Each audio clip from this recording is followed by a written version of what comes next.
Hi guys, welcome back to Glam Chats.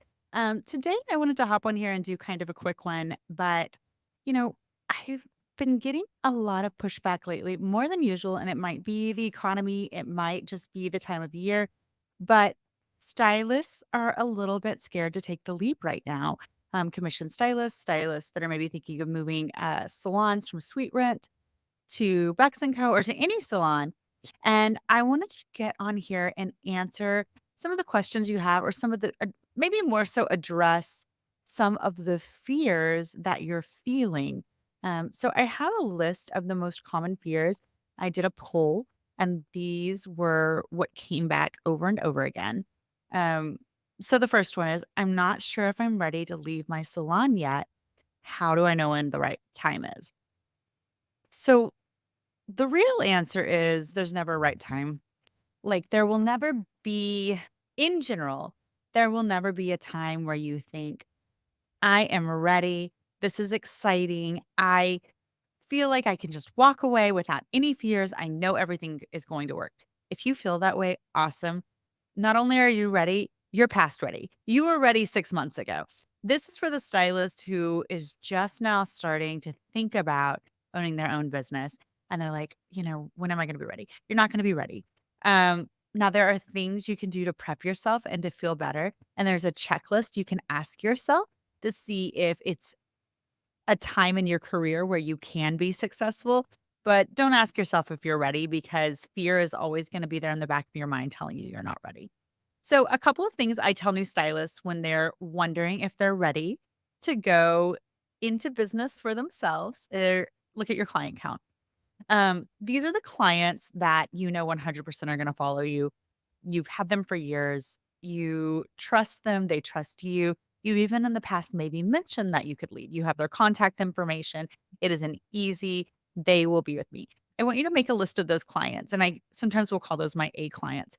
Then I make a list of my B clients, the ones that I'm like, I know they're a little loyal to the salon. They've seen someone else before. Will they follow me if I leave? Let's make a list of those clients. And then we're going to have your C clients. These are where you look back over your book for a year and they're just literally anybody you've seen, even if it was just one time, even if you don't think you'll ever see them again. We're going to make a list of all these clients and we're going to kind of look at this client list. And I will tell you, there's no set number. Um, but what you can do is kind of look at their average service cost and see what it would look like if each of those clients came to you, say, every 8 weeks. How much would you make? Or you can look at your numbers over the past with these clients. Let's look at the last 30 days.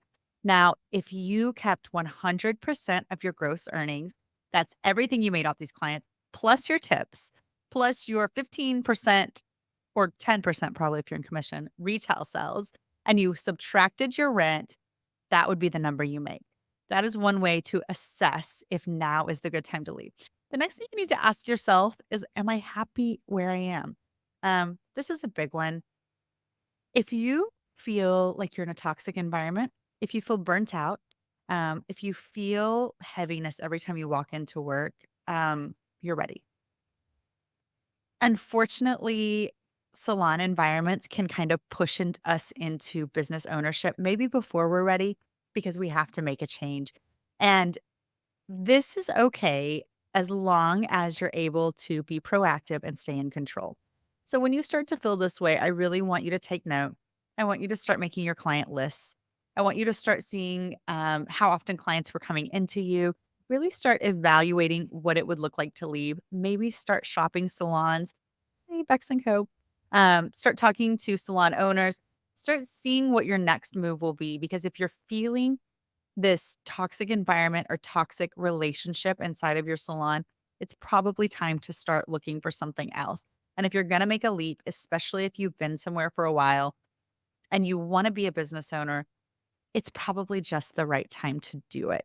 The next thing that I want you to think about is the length of time you've been somewhere. If you've been somewhere 1+ years, 2+ years, 3+ years, 5+ years, you're going to be fine. As long as you're seeing repeat clients, as long as you've been seeing the same client for years, you are the absolute best case scenario for moving your business over. So again, these are just certain ways I use to gauge whether it's time for you to go out on your own? And the answer is tricky. I mean, you'll probably never feel 100% ready or tomorrow is the day, but you just do it. You do it scared, and you'll be okay. You look at your client counts, you write down all your client names, you write down everybody you've seen for the past year. You kind of reassure yourself with those numbers. You look at your numbers as a whole over last month or the last 3 months, and you calculate how much you would make if you subtracted color costs and rent from that amount. Um, Lastly, if you're in a toxic environment, you really ask yourself if it is a place where you can continue to thrive or if your business is suffering. And if it's suffering, it's probably time to go. The next question or fear that I hear a lot is I'm worried about financial aspects like accounting, bookkeeping. Do I need an LLC? Where will I get my products? The details of being a business owner. The great news to this is if you get the right mentor, I'll be your mentor if you like. I, um, I can coach you through everything you need to do. So I can connect you with bookkeepers. We can connect you with accountants. We can introduce you to your sales reps for your products. We can tell you how you should collect payment, or more so, give you the options of how you can collect payment. Show you different booking softwares. We even have a booking software you can use. We have all of this advice. We've helped tons of stylists transfer over, and we're ready to help you.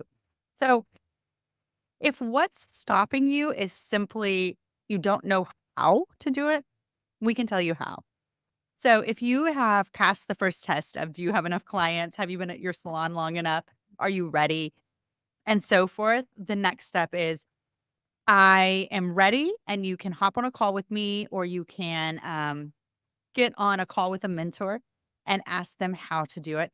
The other good news is I have a course where it actually lays it all out for you. That's something you get when you sign on with us, and I know that other salon owners have similar things. So if it's not with us, if you live in another state, you can ask, "Do you have a course? Do you have, information on how I do this?"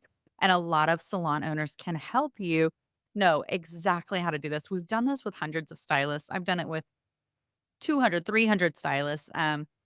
Most of them are successful. So, or stylists that really follow the roadmap are successful, so I can do it with you too. So if you're really worried just about those details around bookkeeping and accounting and LLCs, I can tell you how to get an LLC. It's not that hard. We're here to help you navigate that and to be the best business owner you can be. And the good news is you don't have to do it all before you start. There's certain things that are important. We tell you the priority items and everything else you just work towards while you're already being a business owner and you're making more money. Um, I also hear, what if clients don't follow me? I know it's different for everybody, but I believe your clients will follow you. I believe your clients are seeing you for a reason. I think that no matter what happens, nobody can take your talent. And if your clients love you, they love what you're doing to their hair, they're going to follow you. And there's always going to be a salon owner that offers the clients a discount if they stay or ask them not to follow you. And I will tell you from experience, clients generally think this is icky and they are even more likely to follow you after they get that email because they feel like a business owner is sabotaging you by sending that email. So when I left the salon I was at, I was terrified that my clients would stay. I mean, some of them even had memberships for their hair where they paid a monthly amount and they got their hair done every month by me, but they couldn't break that membership. So I was like, well, those clients are just going to be a loss because they're not going to lose $200 a month.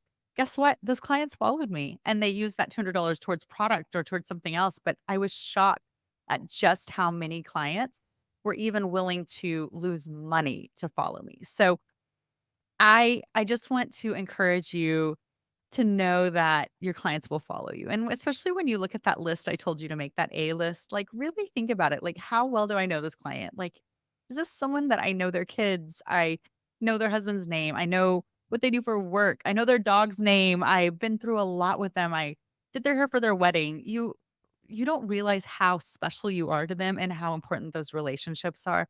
So, yes, they're going to follow you. They love you. They want you to be a part of their life just as much as they want you to do their hair. So be confident in clients following you and also know that you're talented. You've built a clientele before and you 100% can build a clientele again. So say 60% follow you, great. We only have to build a 40% clientele And if you're making 60%, like if you had 60% of your clients follow you because you're keeping 100% of your money, you're going to make the same amount and work 40% less. So it's all going to be okay. Don't get stuck in that loop of overthinking of whether or not your clients are going to follow you. Just trust that you've really given them everything that you can and that they're going to be there for you. Um, Lastly, a lot of people have a lot of self-doubt and they think, what if I'm not a good business owner? What if I don't have what it takes? If you have the desire and you have the dream of being an entrepreneur, I want you to get rid of that doubt. And I know that sometimes it's hard whenever we've maybe tried before and failed. I have. Um, or we are newer in the industry, we're younger, or we just never were taught how to be a business owner. It comes with a lot of self-doubt, and I'm here to tell you, with the right support system, in the right environment, you can thrive. If you have the desire and you have the hustle and you want to do well and you want to be a business owner, you can thrive. You really can. And we're here to help you 100% of the way. And it's going to be bumpy and it's going to be hard. But think about 1 year from now, whenever you have been putting in the work, you transferred all your clients over, they followed you, you're making more money, you're working fewer hours, you're taking more vacation, you're out of that toxic environment, and you've already done all the hard work. And now you're just showing up, making more, enjoying your work more, setting boundaries with clients, choosing your own policies. What an amazing life you're gonna have. So, really focus on what your life could look like a year from now if you just put that self-doubt aside and really focus on the work and the desire. I just know that you can do it. So, I just wanted to get on here and kind of address some of those doubts that we let creep into our heads, some of those fears, some of those things we tell ourselves whenever we're thinking about making a big leap into independence. And I just want you to know you can do it. And I want you to keep anybody who says differently out of your head. Don't let the negative talk or that chatter in your head telling you're not good enough be the loudest voice, because we're here to tell you that you are good enough. I'm here to tell you that you can do it, that you're worthy, and that if you've been in this industry for even like a year and you've survived, then you can do this. We work in a hard industry. And if you are excelling, then you can also excel as a business owner. So thanks for listening. This is just a quick little glam chat. I just really wanted to address some of the things I'm hearing lately, some of the fears I'm hearing lately, and let you know that I'm here to chat. So to follow this, if you ever need one-on-one time with me, if you ever want to talk to me about your individual situation, we can hop on a call. We can chat about what it might look like, even if you're not ready today, even if it's for 6 months or a year from now. I'm here for you. I'm here to support you, and I'm here to help you with maybe some of those doubts. So let me know. Thanks for joining into Glam Chats, and we will see you next Monday.